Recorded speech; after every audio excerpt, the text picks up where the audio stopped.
tune on? Yeah. You sure? What are you doing, man? Serious moment. We need a serious tune, bro. This is serious for me. Yeah, it's your ringtone. Huh?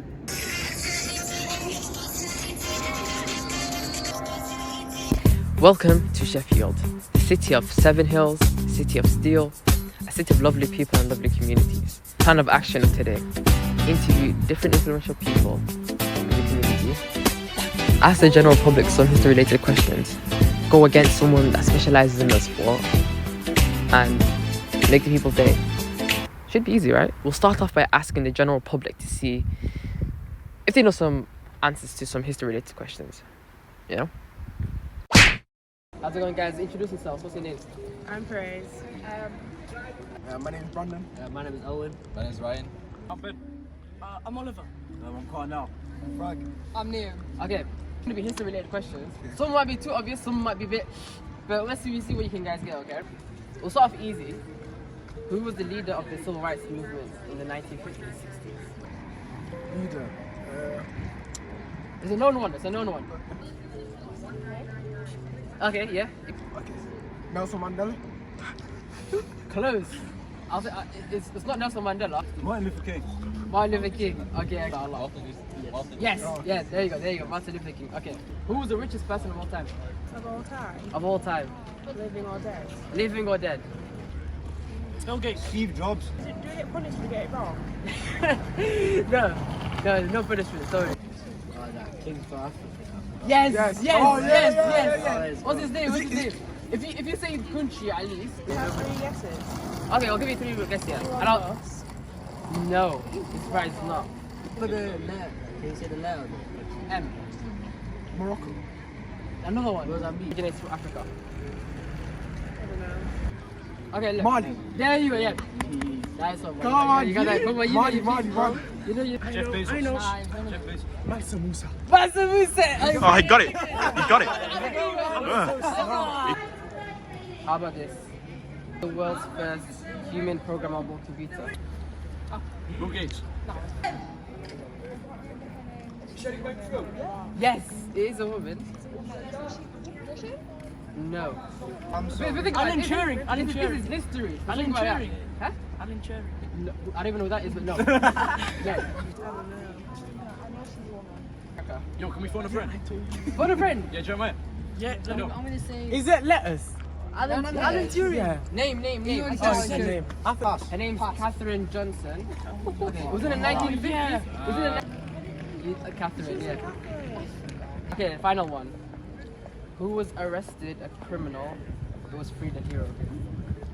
Nelson Mandela. Nelson Mandela. Alright, okay. Sick. Nelson Mandela. Alright. Is it Nelson Mandela? Yeah, it is. You guys know the Mandela effect? Yeah. Oh, yes, yeah. Actually, not it. Which one of these is the real one? That was the real one. Okay, yeah. Is that one? You guys have to come together to it. The one on the right. Right. It's one on the Okay. left. It's one on the left. Okay, say no more. The one on the left. Huh? No, it's on the right. I've seen this. You don't Are you sure it's not this one? No, it's Yeah. Looney Tunes. Which one is it? right. Huh? Go to the left.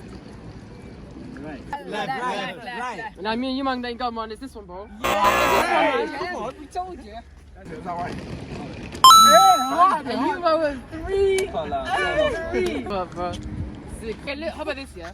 Why do you think some of these people are not written down in school books?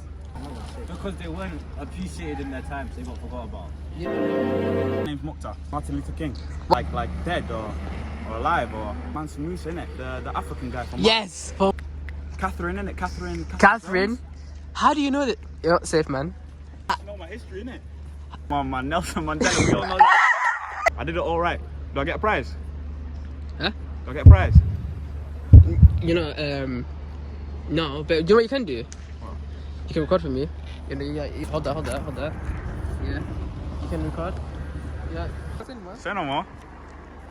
Yeah, that's like, yeah, come on, let's go. Alright. Well said, Cornell. But who are these people? Hamza, tell us. Dr. Martin Luther King Jr. was a leader in the civil rights movement. He worked to end racial segregation and bring justice to African Americans and other oppressed groups. He believed in peaceful protests like marches and boycotts. One famous event was the Montgomery bus boycott, where Rosa Parks refused to give up her seat to a white person. Dr. King's most famous moment was "I Have a Dream" speech. One day, this nation will rise up, live out the true meaning of its creed, which he gave to over 250,000 people. This speech is a key moment in the fight for civil rights. Mansa Musa. Well, who is he? He was a ruler of the Mali Empire in West Africa from 1312 to 1337. Mansa Musa was a devout Muslim and used his wealth to promote Islamic culture and education within his empire. Under his reign, Timbuktu, a vital city in the empire, flourished as a hub of trade, education and Islamic culture, attracting scholars from all over the world. The city became one of the most important intellectual and cultural centers in Africa. His global impact made him one of the most remarkable figures in the world of history. Katherine Johnson was an African-American mathematician who played a vital role in NASA's space missions. She calculated the flight path for the first American in space and helped with the Apollo 11 mission. This is by figuring out the exact paths to land on the moon and return safely to Earth. Since computers were still new in the 1960s, NASA relied on people like Katherine to double-check and confirm the results by hand. Yes, by hand. Despite her incredible work, she didn't get the recognition she deserved because of the racism and segregation at the time. She faced many challenges in a field dominated by white men. Black mathematicians just opened it up to women. I was finally going to find out what a research mathematician did. Nelson Mandela was a South African leader who fought against the racist apartheid system. He was jailed for life because he stood up against the racial segregation, leading peaceful protests. Even though his protests were peaceful, the government responded with violence to maintain control over the black majority. After 27 years in prison and pressure from both inside and outside South Africa, Mandela was freed. Huge crowds welcomed him, raising his fists in the air. A free man taking his first steps into a new South Africa. Later he became South Africa's first black president and helped end apartheid. In 1993, he won the Nobel Prize for his efforts. They're remarkable, influential individuals that have had a lasting effect until today. Being able to sit down with them and ask the answer to our question, what makes you you, would have been great to know and see how it interprets them. But unfortunately, that is impossible. But all hope isn't lost. What about the influential people of today, the people that we can reach, the people of Sheffield? The people that contribute to the city, the communities, the youth, day in, day out with their incredible work. What if they have the answer to our wondrous question? Steady, ma'am. Steady. Meet Tyrone, a steady man with steady gold. Ambassador at Reach Up Youth, a man who encourages young people from different backgrounds to pursue their dreams and also makes good content. Cool. Uncle, can you rate my fit out of 10? What do you think about my fit? 1 to 10. Nice one. Which one? Uncle, which one?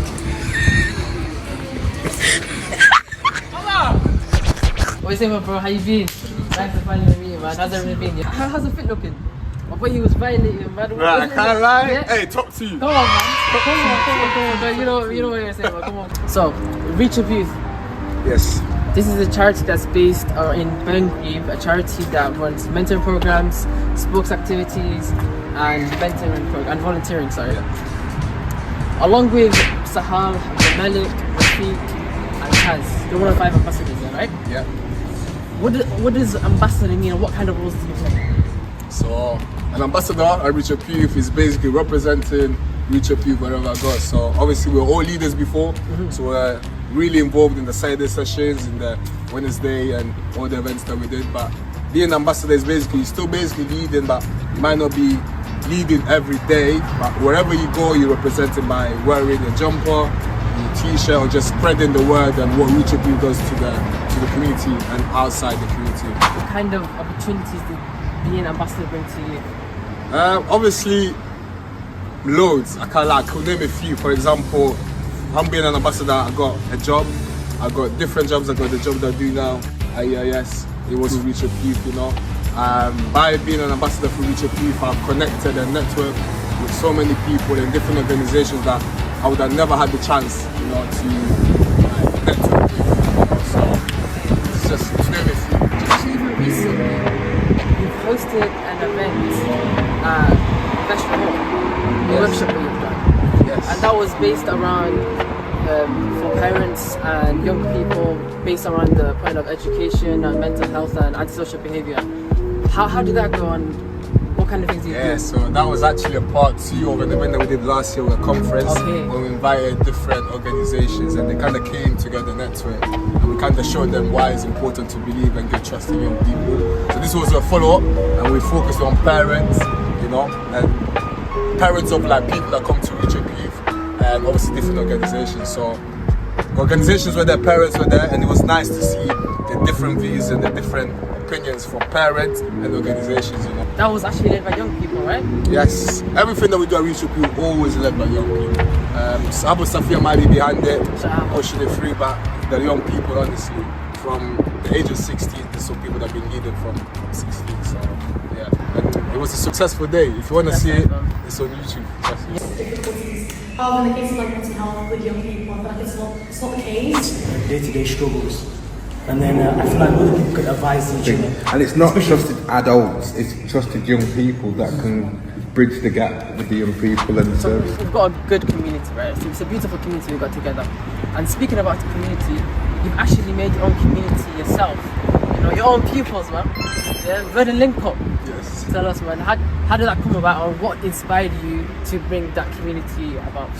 So from a young age, when I was in sixth form myself, I always wanted to have a space where I could feel safe after sixth form, you know, and I didn't have that in sixth form. So when I finished sixth form and I finished uni, I kind of found like the younger people I Reach Up needed somewhere to be after college, you know. So I went to Abu Safia and asked her if we could have Verdun in one of the evenings, and I'll lead it. I just need the space. Everything else I'll lead. So she said yeah, thankfully. And now every Wednesday for the past 2 years now, we're the linker. So what we do, basically have debates, we talk about current trends that go on social media, and we have quiz nights, games nights, we've been on trips, we've been on walks, we've been eating on Yeah. Like you've been ice skating, Harlem Globetrotters, New York. Actually, you and Adi Malik actually did alley-oop there, right? Dunked it. Yeah. You're one of them pros as well, man. No, don't tell them too much. Come on. We had a week, and then just a safe space for young people to come, chill, and have good vibes, and chill with their friends after school or college. Well, for Tyrone, if anything's after steady, it's safety. Regional winner in outstanding work in community safety, and even won the Aspiring Youth Award by the South Yorkshire Police. And since one of our challenges is to go against someone who specialises in a sport, since Tyrone plays basketball, I had to ask him who's the best basketball player he knows. T Malik, my twin. He is the best basketball player you ever meet in this life. You know what I'll be, bro? You? I'm good as well, man. Where on earth? This gives me a different sense of power, you know? You know what? Call him right now. Shall I call him right now? Call him right now, Hey, please. Look, I'm calling him right now. Just to show the camera, I'm calling him right now. It's over for you. Stop, man. Give me a second, man. Let me just... Say no. Yo, I got Zach right now. I got Zach with me right now. He wants to 1v1 you, bro. Yo, Malik, what you saying, bro? Team Malik. Yo. He wants the smoke 1v1 right now, bro. 1v1 me, yeah? No, I got training. I'm gonna say After training, yeah? After training, 9 o'clock. Yeah, make it happen. 1v1. Then we'll give you time to play. Say no, is he? Hey, you saw it first. You saw it here first. As we are on Team Malik, let's reflect on a few things. The legacies of apartheid in South Africa and segregation in the United States. We need to ask ourselves, what have we really learned? Like, literally, genuinely, what have we really learned? These were dark times of systematic oppression and human suffering, which were justified by law and enforced by violence. Every single year we say never again, and yet today we see the same patterns of oppression and violence happening again and again and again. The exploitation of gold in Ghana, the exploitation of cobalt in Congo. the Uyghur Muslims put into concentration camps in China, and ongoing genocide and apartheid that's happening in Palestine, that's heavily getting pushed onto Lebanon right now, but it's also getting pushed onto Iran and Yemen. But these are the realities of the world happening that are not being reported on mainstream media. Just last week, a 7-year-old child was terrorized by a grown man grabbing her neck and slitting her throat while she was playing in the park because of her Arab heritage. And how did the media report it? Detroit man accused of slashing 7-year-old. At this time, we have no evidence that supports that this was a hate crime. But yet this was a clear hate crime, an attempted murder on top of that.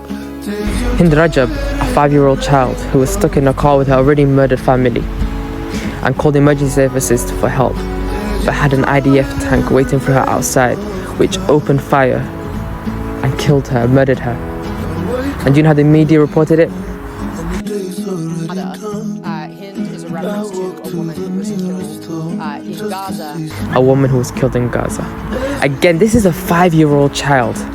This is the desensitization of tragedies, a tactic mainstream media is using to dehumanize these people, to dehumanize these children, to dehumanize these tragedies. The more society drifts away from the truth, the more society will hate those who speak it. This is why South Africa has been standing with Palestine since they know the tragedies that come with an apartheid.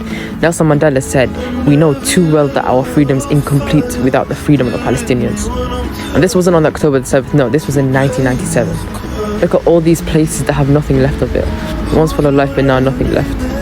How dare we stay blind to it? Our people are pushing our voices out, but we need to push it even more. This is because we have people who are too privileged to know reality. Right, famously Sky TV. So that was something that we never had growing up, actually. People are too hungry to think. The return of the sausages. People who don't even know what day is.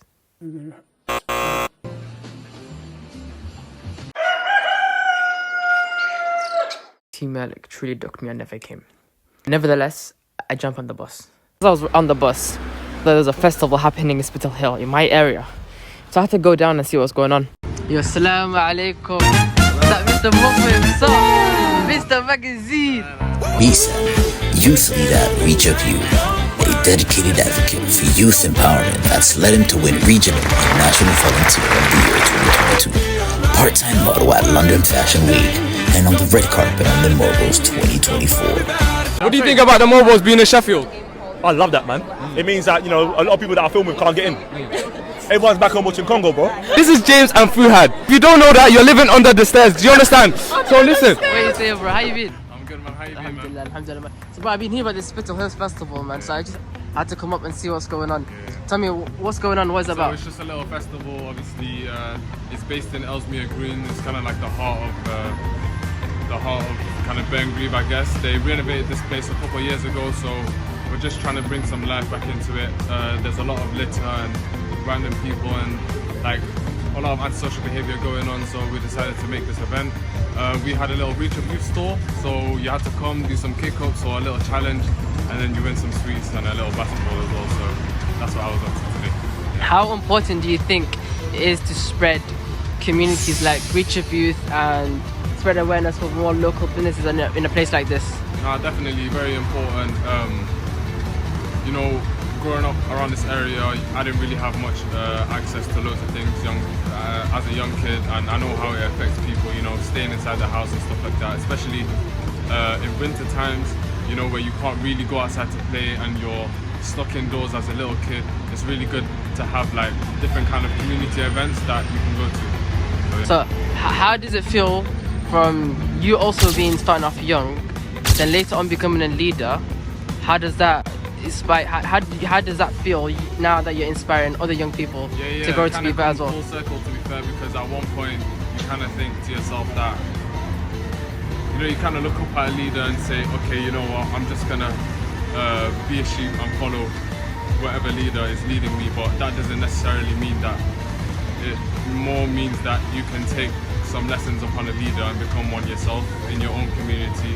And you know, when you go and start a family or when you become a leader in your friendship group, you kind of know what, and you have control over what you kind of put out to the world. It's really, really cool. So, no, definitely very happy. Yeah, and now, Mr. Bobo, Mr. Magazine, you know, regional and national winner as well. Go on. Is that the kind of opportunities that the Reach Up Youth bring? Nah, so Reach Up Youth literally changed my life. I'm not even gonna lie. Like, there's so many brothers that I've met through Reach Up Youth that I can call my brothers, and it's crazy because when I first meet them, you know, you probably think it's a one-off friend, or it's a friend that you keep in a certain, like, you know, when you have school friends and you have work friends, like, these are lifelong friends that you make at Reach Up Youth, and it's crazy, like, how it all came about, to be fair. So yeah, the opportunities are crazy. I'm very, very much privileged. I'm very privileged, and I'm aware of that, and I'm happy about it. So. Yeah, that's very real, man.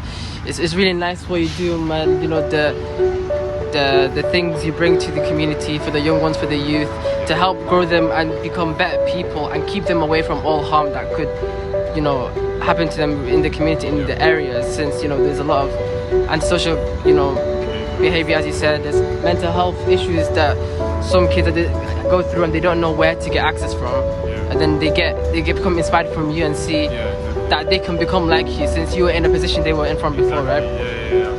It's crazy. There's loads of different, like, accessibilities nowadays that you can get into, and there's loads of different helps you can get into as a young kid. It's more having that confidence, which not a lot of people have, to go and kind of access it. Because if a kid, say, was stuck at home and stuff like that and didn't have the confidence to, say, go and reach out to Reach Up Youth or different charities around the area, then it's not much help. So now I've picked up a new role, which is outreach working. So instead of waiting for them to come to us, I actually go out to different schools and communities, and I think that's the new way forward in terms of charities. It's not really setting up a base and sitting there and waiting for kids to come. It's more going out and getting the kids yourself. So that's what I see for the future of this community anyway. That's beautiful, man. That's beautiful. Any final words, man? Final words, guys. Free Palestine. That's my final words. After having a good talk with Sammy, he told me about a fashion show that was happening up the road. So I had to go up and see what was going on. Today was part of the Sheffield festival that's being put up today. You even did a fashion show, which you were showcasing your fashion.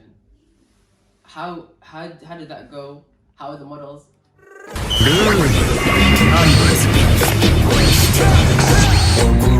Tonight, that's the question. Will you be tonight? The models are amazing. Meet Kasan Asgar, a fashion designer that combines her British and Yemeni heritage. Her work is a form of fighting for cultural identity, modest fashion, and community values. She tries to give back as much as possible and even help to raise money for Yemen and Palestine, with one reaching £20,000. She's featured on Vogue, became the first hijabi to showcase at a London Fashion Week, and also won debut talent award at Fashion Arabia. In Sheffield, shout out to my parents for teaching me the best clothing we wear is mindfulness. How's it going? Nice to finally meet you. So your brand is Kasan Asgar, which is made through your Yemeni heritage and also mixed with your northern British heritage, right? And this is centered around the question, what are you fighting for? So I wanted to ask, what does that mean and what is it that you're fighting for? It's basically a conversation starter on how we can come together and discuss what we're fighting for as a community.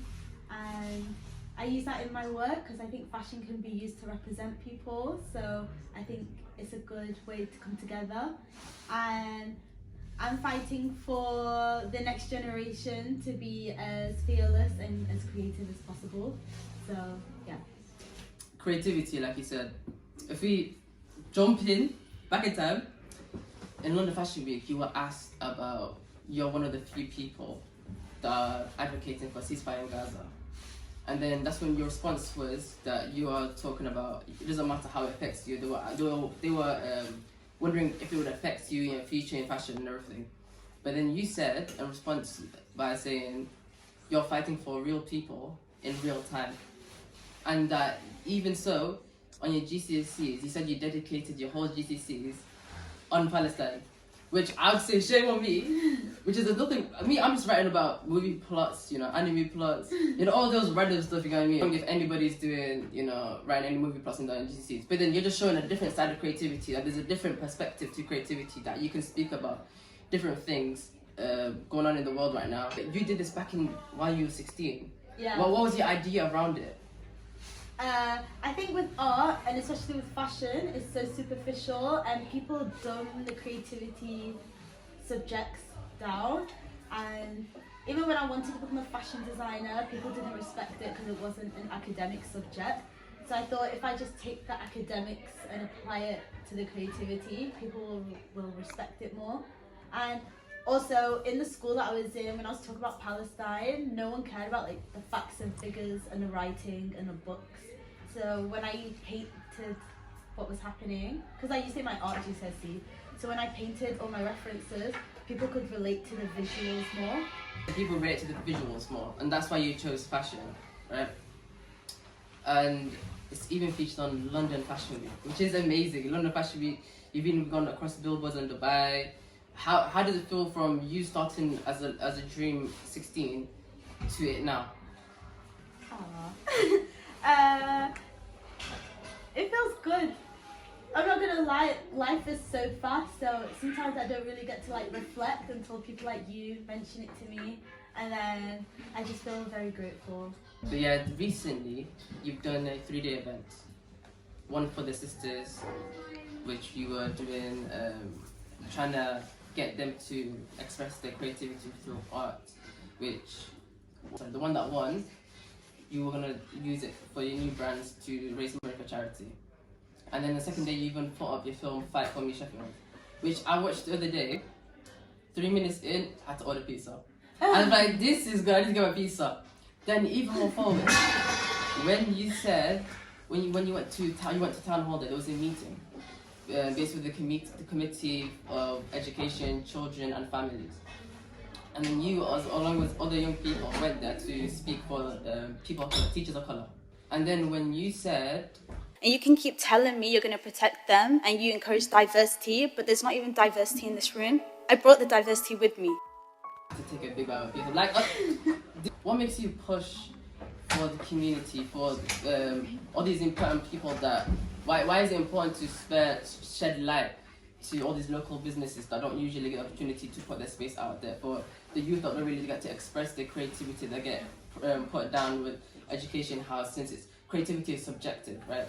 But then oftenly the children, they don't get to express their creativity properly since the teachers put them down. They tell them, okay, you can't do this. If you want to be successful now, you have to do that. Some even vividly say that you're dumb. They tell them what you're doing, it's not right, which suppresses their creativity and makes them closed up. So why is it important to do things like this in the community to help the youth and the teachers of colour?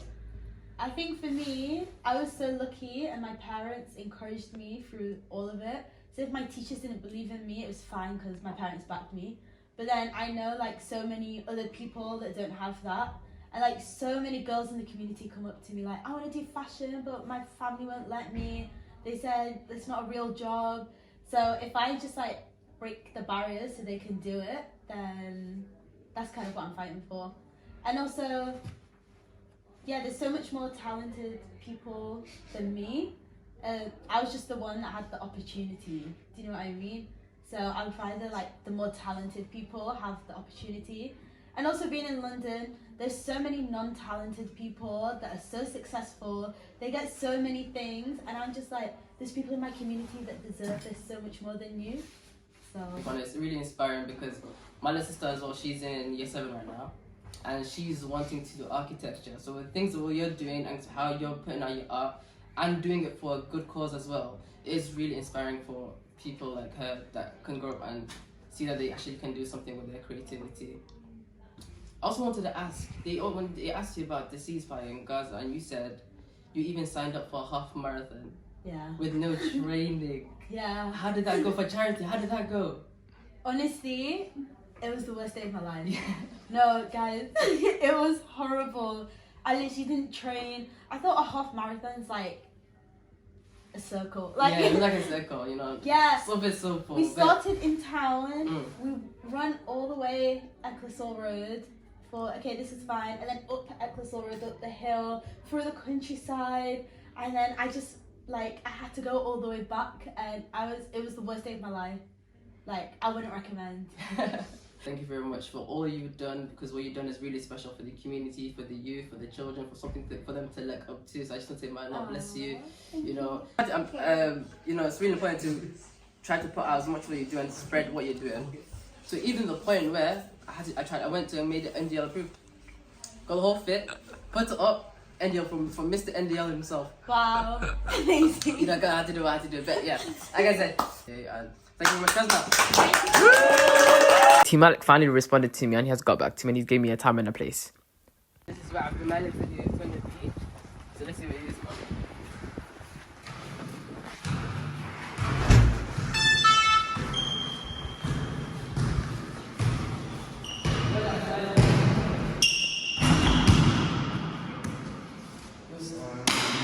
Meet T Malik, our specialist basketball player, plays for the Reach Up Rockets in the Sheffield Basketball League, who are currently at the top of the table.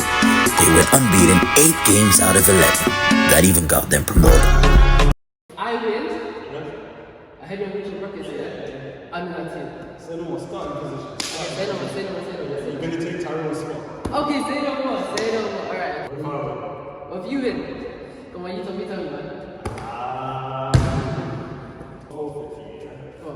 Go into town, jump on the tram, and sing. I'm picking the song as well, yeah? So sing with like your whole heart and passion as well. You know what? I'm winning anyway. I'm fine. Say no more. Here are the rules. The game will start by checking the ball to the opponent to start. It will be a game of first to 7 points. Points are 1s and 2s, with 2 points being from the 3-point line, with also, of course, a forfeit on the line.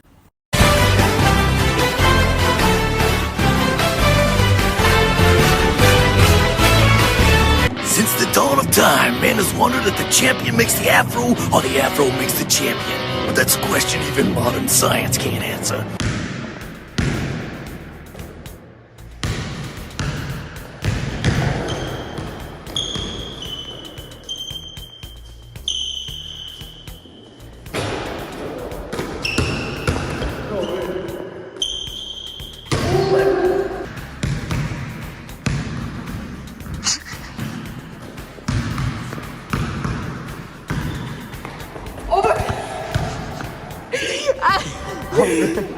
I'm good. I didn't even see that shit.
You're not getting nine.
One more.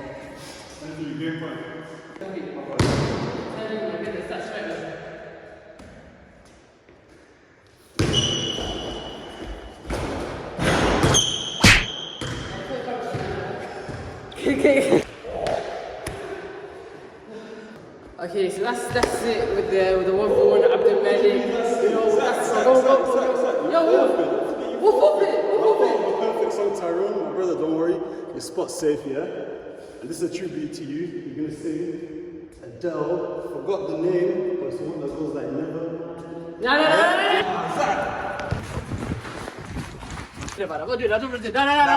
you shook on it. Never mind, I'll find someone like you. I wish nothing but the best for you too. Don't forget me, I beg. I remember you said sometimes it lasts in love, but sometimes it hurts instead. Sometimes it lasts in love, sometimes it... Yay! We did that on the tram. You did that on the tram, bro. You did that on the tram. How do you feel? How do we feel after that one? You know, the vocals were vocally, you know. Yeah. The people clearly loved it, you know. Of course. But We've been wondering where we're about, but we haven't had our answer yet. So let's go and ask the people and see if they have the answer. the question around what makes you you. What does it mean to be me? To be me is my family, my community, and fashion. I say one thing that I've been carrying out for a long time is being steady. It's being yourself, keep being yourself no matter what people may think. Because people might always have an opinion on you, people might doubt you, people might hate on you, you know, but no matter what the outside might think or do to you, just keep it in your lane. And once you have your objectives, as long as you believe in yourself, just be steady. Keep a lot of things, I feel like being self-accountable in a lot of situations will teach you about who you are as well, because if you can hold yourself accountable, then you are kind of like picking out what your flaws are and what you basically need to improve on as a human. And no one's perfect, everyone needs some improvement, so you know, every day you kind of learn more about yourself. To my mother who sacrifices everything for us, fights for us, helped me grow by throwing me out of my comfort zone. To my two older siblings that helped me set my goals by setting examples, and my three younger ones for them fueling my goals, especially my two little ones, Ruru and Ruri, which I do everything for. Naftayda, Ed, inshallah. Well, that's what makes them them, and that's what makes me me. What is it that makes you you? People don't know it. Much people don't know this one. The one without the monocle. No, that's the one with it. Say swear. Yeah. Out, bro. No, you're right.